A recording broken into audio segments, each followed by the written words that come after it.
Hello students, welcome to our another new video. आज हम लोग two most confusing accounting terms that is provision and reserve के बारे में जानेंगे। At first we will individually learn about what is provision and what is reserve. इसे हम लोग क्यों क्रिएट करते हैं एंड इनका फीचर्स क्या है। एंड एट लास्ट हम लोग देखेंगे कि प्रोविजन एंड रिजर्व में क्या मेजर डिफरेंसेस है on different basis. So first of all हम लोग प्रोविजन के मीनिंग एंड उसके फीचर्स को देखेंगे। सो हमारा फर्स्ट टर्म है प्रोविजन एंड हम लोग 4 इंपॉर्टेंट टर्म्स के थ्रू प्रोविजन के मीनिंग को जानेंगे एंड उनके फीचर्स को जानेंगे। सो फर्स्ट पॉइंट है, a provision is an amount that is set aside from a company's profit to meet a known liability even though the specific amount might be unknown. यानी provision एक certain amount of money है जिसे हम लोग अलग से रखते हैं from the company's profit and इनका पर्पज क्या है, to meet a known liability.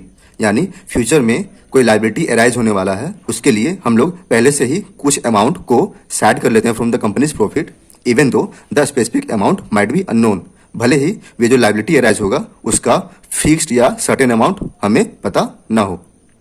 Second point है, thus the provision act like a hedge against possible losses that would impact business operation। so provision act करता है like a hedge, यानी ये हमें protect करता है फ्रॉम द फ्यूचर लॉसेस जो हमारे बिजनेस ऑपरेशन को इम्पेक्ट कर सकता है, अफेक्ट कर सकता है। नेक्स्ट है, provision is a charge against profit because its creation is a legal necessity. So even if there are no profits provision have to be provided. So charge against profit means हम लोग provision को create करते हैं against profit. अगर हमारे business में profit नहीं भी हुआ हो देन ऑल्सो हम लोग प्रोविजन को क्रिएट करते हैं क्योंकि ये लीगली नेसेसिटी है और ये कंपलसरी इन नेचर है। So even if there are no profits provision have to be provided. So अगर हमें प्रॉफिट नहीं भी हुआ हो बिजनेस में देन ऑल्सो हम लोग प्रोविजन को प्रोवाइड करते हैं। नेक्स्ट पॉइंट है, the loss when actually occurs will be written off against such provision and thus the profit of the year in which such loss occurs will not be affected. So हम लोग ये जो provision create करते हैं वे create करते हैं for the future liability जो कि सर्टेन है, वे अराइज होगा ही होगा। सो जब वे लायबिलिटी अराइज होगा इन फ्यूचर देन हम लोग जो लॉस है उसको राइट ऑफ करेंगे against that particular provision and since वे जो लॉस है वे राइट ऑफ हो जाएगा थ्रू द प्रोविजन जो हम लोगों ने क्रिएट किया था। सो उस ईयर में जिस ईयर में लॉस अकर हुआ होगा उस ईयर का प्रॉफिट हमारा अफेक्ट नहीं होगा। The profit of the year in which such loss occurs will not be affected. So provision हम लोग क्रिएट करते हैं for a future non liability and जब वे लॉस या लायबिलिटी अराइज होगा इन फ्यूचर देन हम लोगों ने जो प्रोविजन को क्रिएट किया होगा for that particular future non liability वे लॉस को हम लोग राइट ऑफ करेंगे अगेंस्ट सच प्रोविजन जिसके कारण हमारा जो प्रॉफिट होगा in the year in which loss occurred वे हमारा अफेक्ट नहीं होगा। सो हम लोगों ने 4 इंपॉर्टेंट पॉइंट्स के थ्रू जाना कि प्रोविजन क्या है, उनके फीचर्स क्या है। So provision is a amount जो हम लोग असाइड करते हैं from the company's profit to meet a known liability though उसका जो अमाउंट है वे अननोन है। सेकेंड था, जो प्रोविजन है वे एक्ट करता है लाइक अ हेज, यानी हमें प्रोटेक्ट करता है from the possible future losses. Next था, प्रोविजन जो है वे चार्ज अगेंस्ट प्रॉफिट है, मीन्स हमें बिजनेस में प्रॉफिट हुआ हो या ना हुआ हो प्रोविजन का क्रिएशन कंपलसरी इन नेचर है। नेक्स्ट था कि जब फ्यूचर में विल नॉन लायबिलिटी या लॉस अराइज होता है तो हम लोग उस लॉस को राइट ऑफ करते हैं थ्रू सच प्रोविजन जिसके कारण हमारा जो प्रॉफिट है in the year of loss वे हमारा अफेक्ट नहीं होता है। और इसका एग्जांपल से provision for bad and doubtful debts. It means जब भी हम लोग क्रेडिट में गुड्स को सेल करते हैं तो वे कस्टमर हमारे लिए डेटर होता है एंड ये हम लोग मान के चलते हैं कि सर्टेन % ऑफ डेटर्स जो है वे बैड या डाउटफुल होंगे, मीन्स उनसे हम लोगों को वे अमाउंट रियलाइज नहीं होगा। सो हम लोग प्रोविजन क्रिएट करते हैं for that bad and doubtful debts जो कि सर्टेन है कि वे अराइज होगा ही होगा, बट हमें ये नहीं मालूम होता है कि कितने % ऑफ डेटर्स जो हैं वे बैड या डाउटफुल होंगे। सो ये हमारा प्रोविजन होगा। सेकेंड है, provision for depreciation of assets. हम लोगों ने डेप्रिसिएशन चैप्टर में देखा था कि हम लोग एक अकाउंट प्रिपेयर करते थे, प्रोविजन फॉर डेप्रिसिएशन अकाउंट। उसमें हम लोग क्या करते थे, जो ईयरली डेप्रिसिएशन ऑन एसेट होता था उसे हम लोग चार्ज करते थे एंड उसे एक्यूमुलेट करते थे। सो इसका पर्पस क्या था, जब हम लोग बिजनेस में कोई एसेट को परचेज करते हैं एंड उसे यूज करते हैं तो वे आफ्टर सर्टेन ईयर्स वे यूजेबल फॉर्म में नहीं रह जाता है या वे ऑब्सोलेट हो जाता है, देन अगेन हम लोगों को न्यू मशीनरी को परचेज करना पड़ता है। सो उस केस में हम लोग क्या करते हैं, जो हम लोग प्रोविजन फॉर डेप्रिसिएशन अकाउंट में डेप्रिसिएशन को चार्ज करके उन फंड्स को एक्यूमुलेट किए हैं, उसी फंड्स के हेल्प से हम लोग न्यू मशीनरी को परचेज करते हैं। सो हम लोग हर ईयर डेप्रिसिएशन को चार्ज करते हैं, उसे एक्यूमुलेट करते हैं एंड उसी एक्यूमुलेटेड फंड के हेल्प से हम लोग न्यू मशीनरी को परचेज करते हैं। नेक्स्ट है provision for repairs of asset. जब हम लोग किसी एसेट या बिल्डिंग को यूज़ करते हैं, देन आफ्टर सर्टेन ईयर्स उसे रिपेयरिंग की ज़रूरत पड़ती है। सो उस रिपेयर चार्ज के लिए हम लोग पहले से ही प्रोविजन क्रिएट करते हैं, ताकि जब उसे रिपेयरिंग की ज़रूरत हो तो उस एक्सपेंस को हम लोग राइट ऑफ करेंगे थ्रू द प्रोविजन जो हम लोगों ने क्रिएट किया है for repair of asset. Next है प्रोविजन फॉर टैक्सेशन। इसे हम लोग क्रिएट करते हैं for the payment of tax on taxable income. So हम लोगों ने प्रोविजन टर्म को कम्प्लीटली देख लिया एंड उनके मीनिंग एंड फीचर्स को भी देखा। अब हम लोग देखेंगे कि व्हाट इज रिजर्व्स एंड उनका फीचर्स क्या है। सेकेंड टर्म है हमारा reserve. So reserve means amount that is set aside out of net profits और divisible profits, this also known as retained earning और अनडिस्ट्रीब्यूटेड प्रॉफिट। सो हम लोग ने देखा था कि जो प्रोविजन को हम लोग क्रिएट कर रहे थे वे क्रिएट कर रहे थे out of profit, that is gross profit, and जो हम लोग रिजर्व को क्रिएट करेंगे वे क्रिएट करेंगे आउट ऑफ नेट प्रॉफिट और डिविजिबल प्रॉफिट, एक ऐसा प्रॉफिट जो डिस्ट्रीब्यूट होना था to the owner of the business. इसलिए इसे हम लोग रिटेन्ड अर्निंग और अनडिस्ट्रीब्यूटेड प्रॉफिट भी कहते हैं। नेक्स्ट पॉइंट है reserves are created to meet an unknown liability और लॉस इन द फ्यूचर। सो हम लोग जो प्रोविजन को क्रिएट कर रहे थे वे क्रिएट कर रहे थे for meeting A known liability, यानी कि ऐसा लायबिलिटी जो फ्यूचर में सर्टेन है कि वे अराइज होगा ही होगा। बट जो हम लोग रिजर्व को क्रिएट कर रहे हैं वे क्रिएट कर रहे हैं to meet an unknown liability और लॉस इन द फ्यूचर, यानी कि ऐसा लायबिलिटी या लॉस जो फ्यूचर में अराइज हो भी सकता है या नहीं भी हो सकता है। नेक्स्ट पॉइंट है reserves are appropriation of profit and it is created only if adequate profits have been earn. So हम लोग जो प्रोविजन को क्रिएट कर रहे थे वे क्रिएट कर रहे थे as a charge against profit, यानी हमें प्रॉफिट हो या ना हो हम लोग प्रोविजन को क्रिएट करते थे, वे कंपलसरी इन नेचर था। बट जो रिजर्व है वे एप्रोप्रिएशन ऑफ प्रॉफिट है, यानी रिजर्व को हम लोग क्रिएट करते हैं out of divisible profit and it is created only if adequate profits have been earned. So provision को हम लोग क्रिएट करते थे प्रॉफिट हो या ना हो, बट हम लोग रिजर्व को तभी क्रिएट करेंगे जब हमारा जो प्रॉफिट है वे सरप्लस प्रॉफिट होगा, ताकि हम लोग certain amount of divisible profit को सेट असाइड कर सकें as a reserve. Reserves are source of internal financing of expansion of business, this reserve is also known as ploughing back of profit. So reserve हमें internal finance भी provide करता है and with the help of that finance हम लोग business के size को भी expand कर सकते हैं। सो रिजर्व क्या था, एक ऐसा अमाउंट जो हम लोग डिविजिबल प्रॉफिट से अलग करके रखते हैं।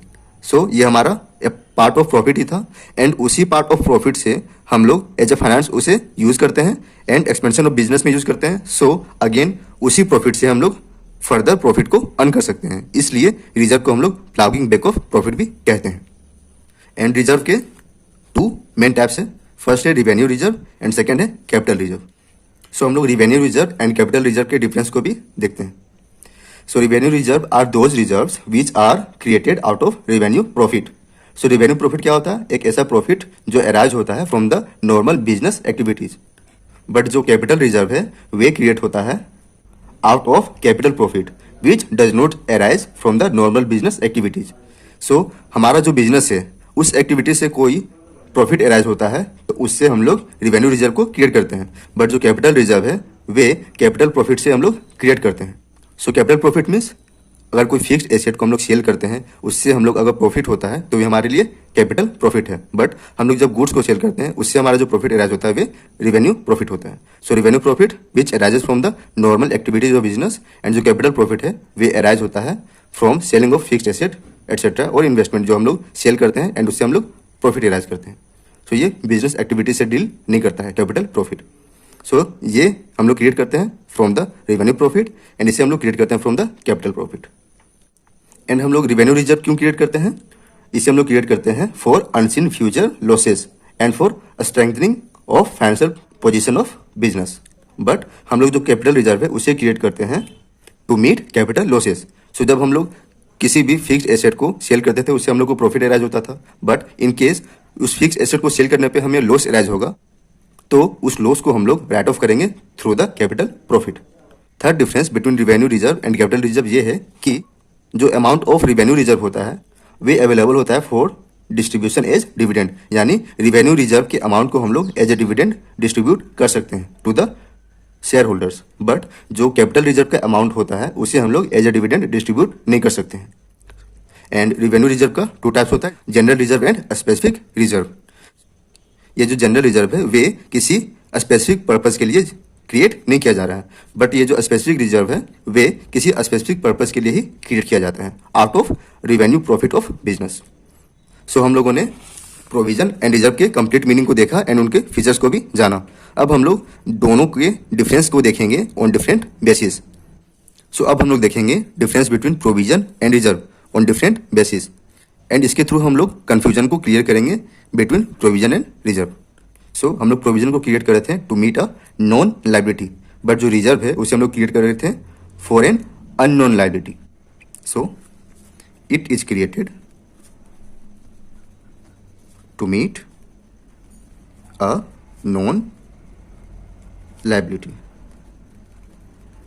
whereas reserve means it is created to meet an unknown liability.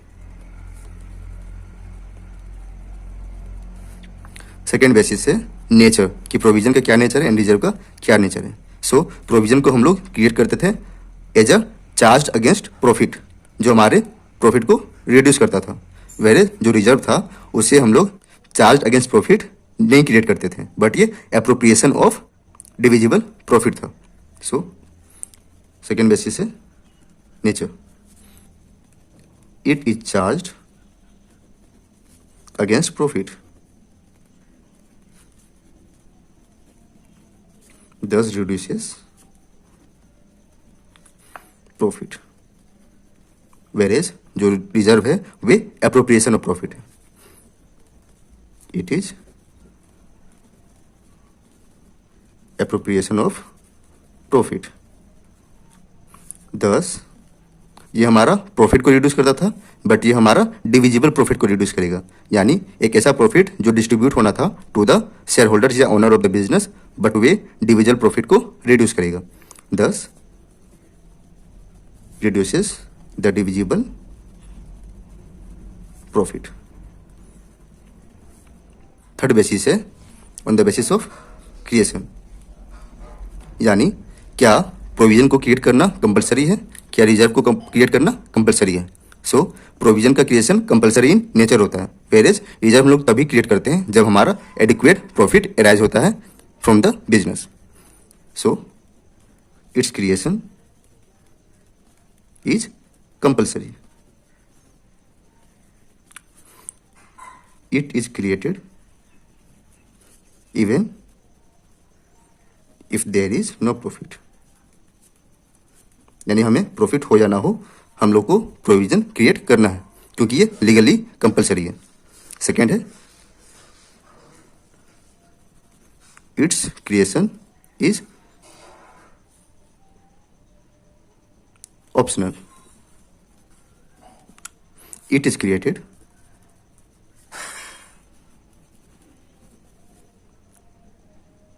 only when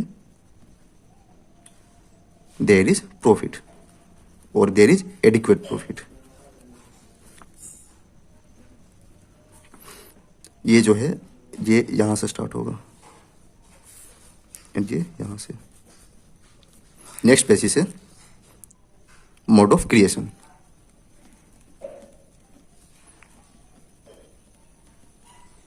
means हम लोग प्रोविजन को कैसे क्रिएट करते हैं। So provision charge against profit है तो इसे हम लोग डेबिट करते हैं प्रॉफिट एंड लॉस अकाउंट में, और ये एप्रोप्रिएशन ऑफ प्रॉफिट है तो इसे हम लोग डेबिट करते हैं to profit and loss appropriation account. So it is created by debiting to profit and loss account, whereas it is created by debiting profit and loss appropriation account.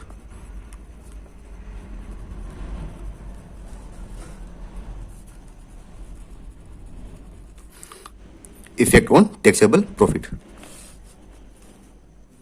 Effect on taxable profit. Since provision charge against profit है, सो ये हमारे taxable profit को reduce करता है, but ये appropriation of profit है, यानी profit arise होगा तभी हम लोग रिजर्व को क्रिएट करते हैं, सो ये हमारे टैक्सेबल प्रॉफिट को रिड्यूस नहीं करता है, क्योंकि टैक्सेबल प्रॉफिट को कैलकुलेट करने के बाद ही हम लोग रिजर्व को क्रिएट करते हैं। So it reduces taxable profit, whereas it has no effect on taxable profit. Next basis है पेमेंट ऑफ डिविडेंड, यानी क्या प्रोविजन के अमाउंट को हम लोग एज ए डिविडेंड डिस्ट्रीब्यूट कर सकते हैं, क्या रिजर्व के अमाउंट को हम लोग एज ए डिविडेंड डिस्ट्रीब्यूट कर सकते हैं। So payment is dividend. So हम लोग जो प्रोविजन को क्रिएट करते हैं वे क्रिएट करते हैं फॉर अ नॉन लायबिलिटी, यानी कि ऐसा लायबिलिटी जो फ्यूचर में अराइज होगा ही होगा। सो हम लोग फ्यूचर लायबिलिटी के लिए इसे क्रिएट करते हैं, तो इसे हम लोग एज ए डिविडेंड डिस्ट्रीब्यूट नहीं करते हैं। It can not be used for dividend distribution,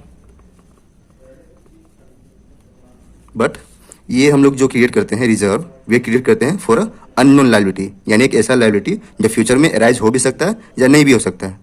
सो इसे हम लोग एज ए डिविडेंड डिस्ट्रीब्यूट कर सकते हैं। It can be used for dividend distribution.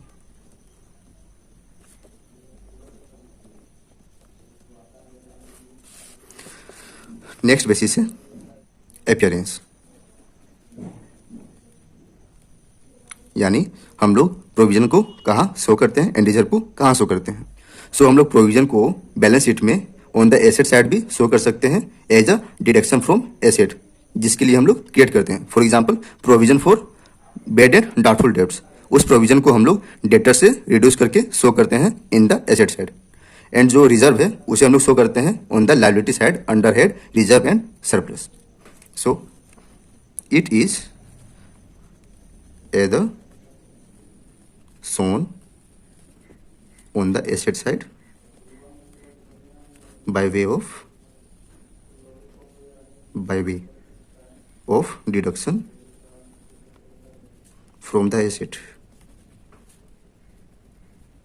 for which it is created। इसका बेस्ट एग्जांपल कौन सा है?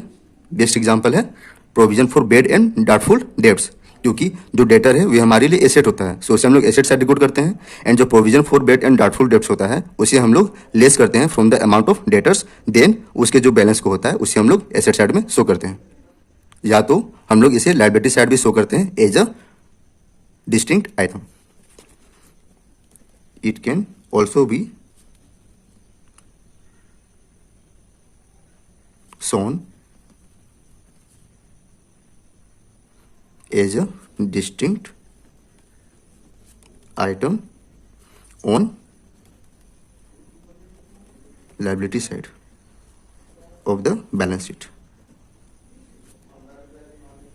क्योंकि जो प्रोविजन है वो हमारे लिए लायबिलिटी ही है, एंड इसे हम लोग कहाँ शो करते हैं? On the liability side under head reserve and surplus. It is shown on the liabilities side under the head reserve and surplus।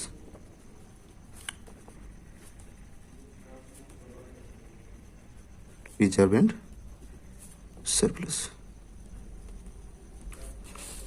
Next basis है कि हम लोग प्रोविजन के अमाउंट को क्या आउटसाइड बिजनेस इन्वेस्ट कर सकते हैं या रिजर्व को हम लोग आउटसाइड बिजनेस इन्वेस्ट कर सकते हैं।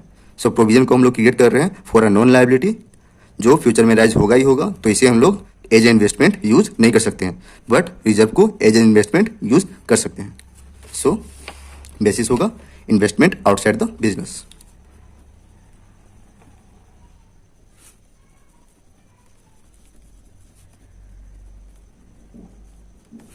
सो इसे हम लोग outside the business as investment use नहीं कर सकते हैं।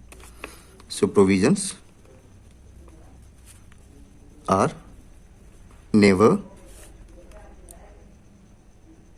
Invested outside the business, but जो रिजर्व है वे हम लोग क्रिएट करते हैं फॉर अननोन लायबिलिटी, जो अराइज हो भी सकता है या नहीं हो सकता है। सो रिजर्व्स को हम लोग एज अ इन्वेस्टमेंट यूज कर सकते हैं। So reserves may be invested outside the business.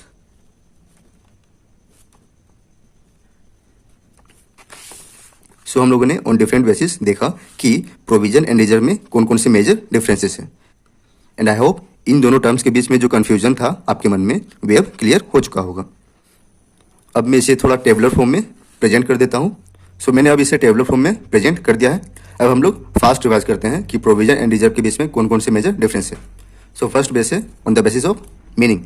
So it is created to meet unknown liability, whereas reserve is created to meet an unknown liability. यानी provision को हम लोग create करते हैं for those liabilities जो future में arise होंगे ही होंगे, बट रिजर्व जो हम लोग क्रिएट करते हैं वे क्रिएट करते हैं for a unknown liability. Second है nature, it is charge against profit thus reduces profit, यानी ये चार्ज अगेंस्ट प्रॉफिट है।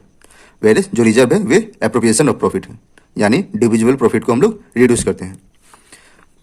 थर्ड है क्रिएशन। सो प्रोविजन का जो क्रिएशन है वे कंपलसरी है, यानी हमें प्रॉफिट हो या ना हो उसे हम लोग क्रिएट करते ही करते हैं, बट रिजर्व जो है वे उसे हम लोग तभी क्रिएट करते हैं जब हमारे बिजनेस में एडिक्वेट प्रॉफिट अराइज होता है। नेक्स्ट है मोड ऑफ क्रिएशन। प्रोविजन जो है उसे हम लोग क्रिएट करते हैं by debiting profit and loss account, but जो रिजर्व है उसे हम लोग क्रिएट करते हैं by debiting profit and loss appropriation account. Next है effect on taxable profit. Since जो प्रोविजन है उसे हम लोग डेबिट करते हैं to profit and loss account, उसके बाद ही हम लोगों का टैक्सेबल प्रॉफिट कैलकुलेट होता है। सो जो प्रोविजन है वे हमारे टैक्सेबल प्रॉफिट को रिड्यूस करता है, बट जो रिजर्व है उसे हम लोग कैलकुलेट करते हैं after calculating the net profit. So reserve हमारे टैक्सेबल प्रॉफिट को रिड्यूस नहीं करता है। नेक्स्ट है पेमेंट एज डिविडेंड। सिंस जो प्रोविजन है वे नॉन लायबिलिटी के लिए हम लोग क्रिएट करते हैं, सो इसे हम लोग एज अ डिविडेंड डिस्ट्रीब्यूट नहीं कर सकते हैं, बट रिजर्व को डिस्ट्रीब्यूट कर सकते हैं एज अ डिविडेंड। नेक्स्ट है अपीयरेंस, मीन्स इसे हम लोग फाइनेंशियल स्टेटमेंट में कहाँ शो करते हैं। सो बैलेंस शीट में हम लोग प्रोविजन को as a deduction from asset भी शो कर सकते हैं, या उसे हम लोग लायबिलिटी साइड में एज अ डिस्टिंक्ट आइटम भी शो कर सकते हैं, बट जो रिजर्व है वह बैलेंस शीट में under the head reserve and surplus show किया जाता है। लास्ट है investment outside the business. Since जो प्रोविजन का अमाउंट है वह नॉन लायबिलिटी के लिए क्रिएट किया जाता है, सो हम लोग प्रोविजन को इन्वेस्ट नहीं कर सकते हैं आउटसाइड द बिजनेस, वेरेज जो रिजर्व है वे अननोन लायबिलिटी के लिए क्रिएट किया जाता है। सो रिजर्व को हम लोग इन्वेस्ट कर सकते हैं outside the business for earning profit. So हम लोगों ने at first provision and reserves के मीनिंग को देखा, and then provision and reserve के बीच में कौन कौन से मेजर डिफरेंसेस है उनको भी कंप्लीटली देख लिया है। आई होप अब प्रोविजन एंड रिजर्व से रिलेटेड कोई भी कंफ्यूजन आपके माइंड में नहीं रहा होगा। सो अगर आपको ये वीडियो अच्छा लगा तो इस वीडियो को लाइक करें एंड चैनल को सब्सक्राइब करें, एंड अपने सारे फ्रेंड्स को ये वीडियो सजेस्ट करें ताकि उनका भी confusion regarding provision and reserve clear हो सके। Thanks for watching.